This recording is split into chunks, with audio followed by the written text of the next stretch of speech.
सत्य, विश्वास आणि वेग म्हणजेच पुणे हेराल्ड. पुणे जिल्ह्यातील किल्ले शिवनेरी येथे शिवजयंती निमित्त मोठ्या संख्येने शिवभक्तांनी रात्रीपासूनच गर्दी केली होती. त्यामुळे गडावर मोठी चेंगराचेंगरी झाल्याची धक्कादायक घटना घडली आहे. गडावर जाणाऱ्या मार्गावर भाविकांची प्रचंड गर्दी उसळली होती. दरम्यान प्रवेशद्वाराजवळ अचानक ढकलाढकली सुरू झाल्याने काही काळ गोंधळाचे वातावरण निर्माण झाले.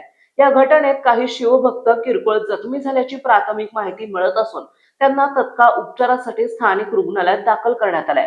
तसेच या चेंगराचेंगरीत महिला आणि लहान मुलंही जखमी झालेत.